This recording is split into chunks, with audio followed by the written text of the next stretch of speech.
Bonjour. Moïse est sans doute le personnage le plus important de la Bible, pour le judaïsme et pour d'autres religions également. Dans l'islam, on l'appelle Moussa. Sur la tombe d'un de ses lointains successeurs, le grand Moïse Maïmonide, est inscrit une inscription que vous connaissez, Patrick Bannon, que je reçois pour son livre « Moïse, l'homme devint un héros » aux éditions Michel Lafon. Vous savez ce qu'il y a inscrit sur la tombe de Maïmonide? Il y a inscrit « De Moïse à Moïse, il n'y eut jamais comme Moïse ». Parce que les deux grands Moïse de l'histoire, c'est Moïse Maïmonide, au Moyen-Âge, et c'est évidemment le héros. D'ailleurs, c'est comme ça que vous avez intitulé votre livre, Moïse, l'homme qui devint un héros. Je ne l'ai jamais vu tellement comme un héros. Pourquoi ce titre? Nous, on le voit, on dit toujours Moshe Rabbeinu, vous savez, Moïse, notre maître. Moi, je le vois comme un maître, vous le voyez comme un héros. Il est vrai que dans ce livre, vous racontez, dans une biographie qui est parfois un peu imaginaire parce qu'il a fallu combler les trous, mais vous racontez que Moïse a aussi été un homme de guerre, ce que la Bible a censuré, apparemment, et vous accordez une grande place aussi à toute cette saga qu'on trouve dans diverses légendes, notamment dans des légendes éthiopiennes, on trouve cette idée de Moïse, homme de guerre. Bon, ce qui est frappant déjà chez Moïse, tout d'abord, c'est sa naissance. Le pharaon procède au massacre des innocents, je résume en 2 mots. Les Égyptiens trouvent qu'il y a trop d'Hébreux.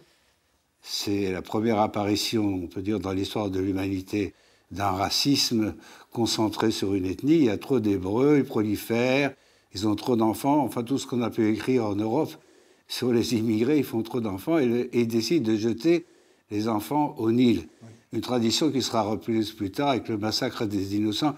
Vous pensez que c'est une tradition méditerranéenne, cette histoire des enfants jetés au Nil? Alors, les enfants jetés au Nil, non. Par contre,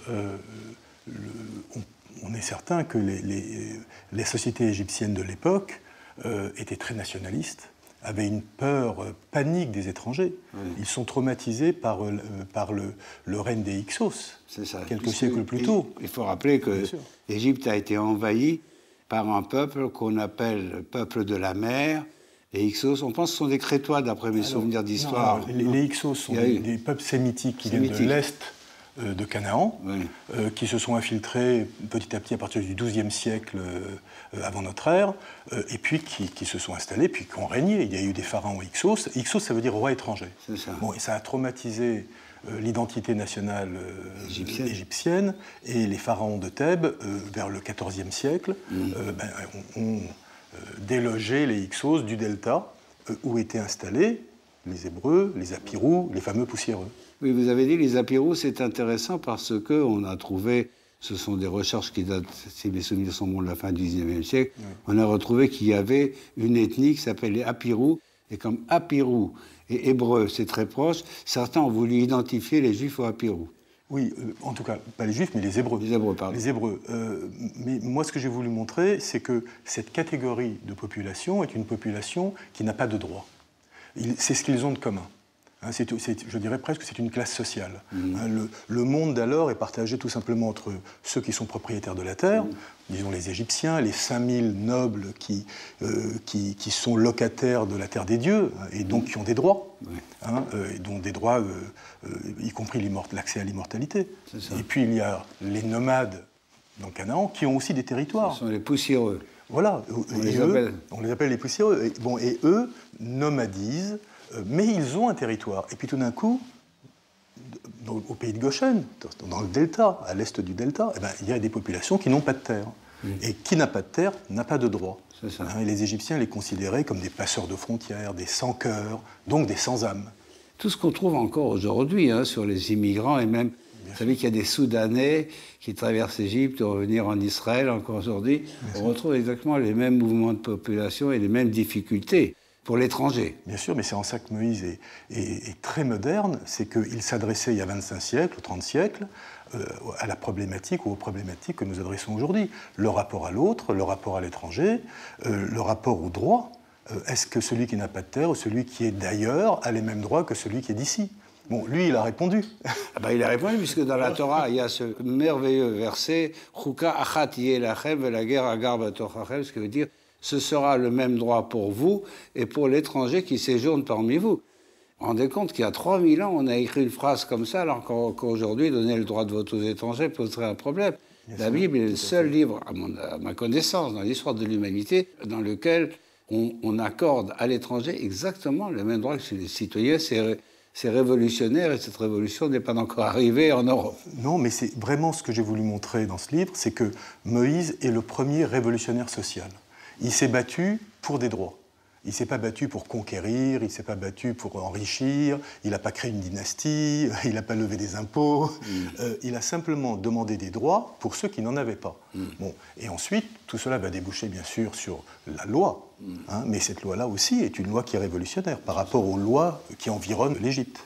Alors il y a une tradition plus ou moins historique, mais que l'on trouve dans un certain nombre de textes, que la Bible n'a pas cité et sur des guerres que Moïse aurait faites. D'abord, parlons déjà de sa naissance, pour commencer. Il a une drôle de situation, Moïse, parce qu'il a deux mères, en vérité. Vous insistez beaucoup là-dessus, et sur le déchirement de la double identité. En quelque sorte, Moïse pourrait très bien représenter, que ce soit les Juifs quand ils sont arrivés en France, ou que ce soit aujourd'hui les musulmans, le problème qu'a quelqu'un qui a une double identité. Il a une mère hébraïque, on ne les appelle pas les Hébreux dans votre livre. Bien sûr. On les appelle comment ? Ce sont les poussiéreux, oui. Bien sûr, bien sûr. On les appelle les poussiéreux. Ils sont une classe sociale, ils sont un groupe humain. C'est ça. Ils ne sont pas encore un peuple. Donc Moïse, il a d'une part une vraie mère et d'autre part une mère adoptive. Vous pouvez nous raconter dans quelles circonstances, après le massacre des innocents? Oui, c'est-à-dire, d'abord, c'est vrai que Moïse est 3 fois étranger. Il est étranger parce que, même au sein des Hébreux, il n'a pas subi l'asservissement des Hébreux. Il ne parle pas l'hébreu. Ah oui, parce qu'il a été adopté. Il a été adopté. Il est adopté par la fille du pharaon, que vous nommez dans votre livre... Thermoutis. C'est un nom égyptien connu, de fille de pharaon? C'est un nom qui est donné par Flavius Joseph. Ah oui, donc le grand historien juif. Voilà. Alors, est-ce que ce nom est exact ou pas? Bon. En tout cas, lui, il l'appelle Thermoutis. Ce qui est intéressant, c'est l'identité qui lui est donnée et qui en fait une étrangère aussi. Ah oui, évidemment. Donc, il est 3 fois étranger. Il est étranger parce qu'il ne vit pas avec son peuple.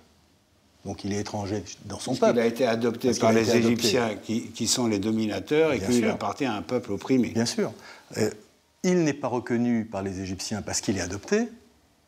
Et en même temps, sa mère adoptive est étrangère. Donc il est 3 fois étranger. Donc il est dans une situation formidable pour sa liberté intellectuelle. C'est pour ça que dans le livre, je me permets de dire, eh bien écoutez, puisque je ne peux pas être un descendant, eh bien je serai un ancêtre. Ce qui est remarquable, c'est que Moïse est adopté par une princesse égyptienne, vous appelez Thermoutis, mais que la tradition juive appelle Bithia. Bithia, ça veut dire la fille de Dieu. Donc le judaïsme a beaucoup valorisé cette princesse égyptienne qui a sauvé cet enfant hébreu. On dit qu'elle a eu pitié de lui dans la Bible.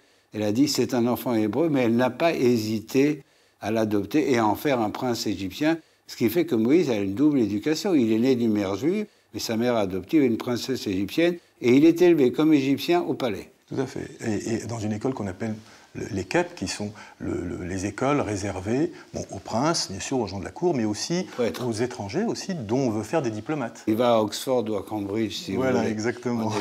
On lui donne une éducation de prince. Il sait à peine qu'il est hébreu, puisque, même si c'est sa mère qui l'a allaité, puisque la princesse qu'il a recueillie cherche une nourrice, et Myriam, sa sœur, qui l'a déposé au Nil et qui est restée derrière un buisson pour voir ce qui allait se passer avec l'enfant, a vu qu'il a été adopté. C'est comme ça qu'elle a pu le suivre. Tout à fait. Parce que autrement, c'était un enfant perdu. Et elle, en guettant qui va la ramasser, eh bien, elle suit au palais, elle voit qu'il devient un prince égyptien. Et là se trouve un verset très intéressant de la Bible. Moïse grandit et sortit vers ses frères. D'une part, les rabbins ont donné ça une très belle interprétation.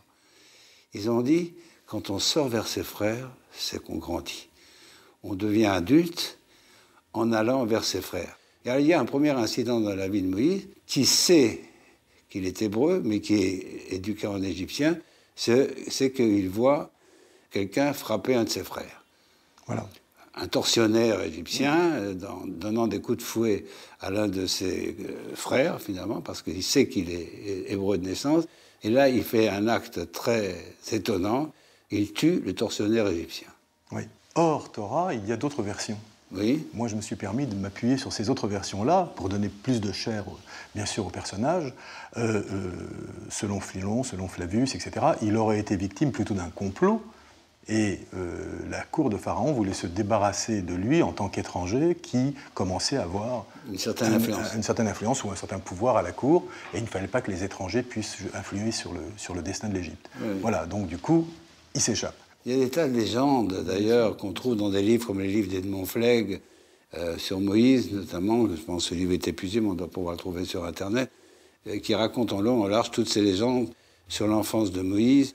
Il y a une première légende que j'ai toujours beaucoup aimée, c'est que Moïse est sur les genoux de son grand-père adoptif, le Pharaon, et il joue avec la couronne du Pharaon, et il jette cette couronne. Et tous les astrologues qui sont là disent « Oh là là là là là là, mauvais présage, cet enfant menace ton trône », et ils disent au Pharaon « Tu dois le tuer », d'autant plus qu'il y avait une légende que vous citez dans votre livre, selon laquelle quelqu'un né dans le peuple hébreu, allait mettre en danger le pharaon, c'est ça? Bien sûr, bien sûr. Et cette histoire-là, où il jette la couronne et il la piétine, ben je la raconte aussi, parce que vraiment, elle est au cœur de la grande peur des Égyptiens, de l'étranger, de l'autre, etc.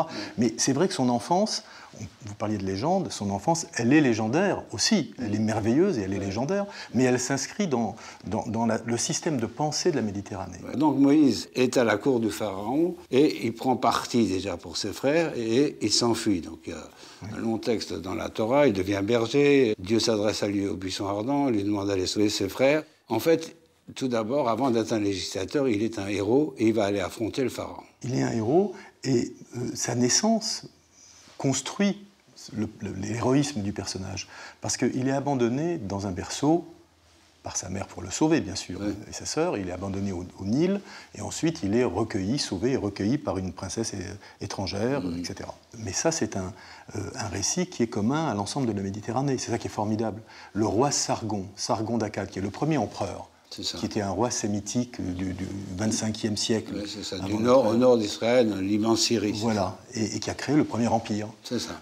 Eh bien, lui aussi, il est abandonné dans un berceau, et puis il est recueilli par un puisetier, et il va devenir le roi des rois. De la même façon. Oui, c'est drôle comment les légendes, en tout cas les traditions historiques, se répètent, parce que de même que on avait dit qu'un enfant hébreu serait un danger et qu'il fallait jeter tous les enfants au Nil, seul Moïse va en réchapper.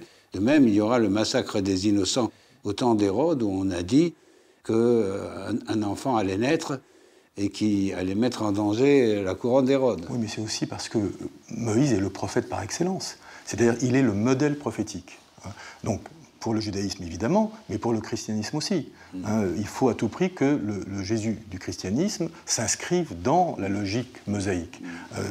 C'est pour ça qu'il y aura la multiplication des pains, qui va correspondre à la manne. Il y a une fameuse stèle sur laquelle le pharaon Ménephta a dit qu'il a vaincu Israël. Tout à fait. D'abord, c'est très important pour les historiens, puisque le fait que sur une stèle égyptienne figure sous la signature d'un pharaon le nom d'Israël, ça prouve que tout ça est historique et que ce ne sont pas des fantasmagories. Mais c'est une des raisons pour lesquelles j'ai situé le récit de Moïse, l'épopée de Moïse, à cette période-là, parce qu'il y a cette stèle qui est la première mention du nom d'Israël. Et après cette bataille que Moïse, d'après diverses légendes, est censé avoir menée comme général en chef du pharaon, le destin de Moïse va basculer. Alors si vous voulez bien, dans une prochaine émission, nous retrouvons Moïse.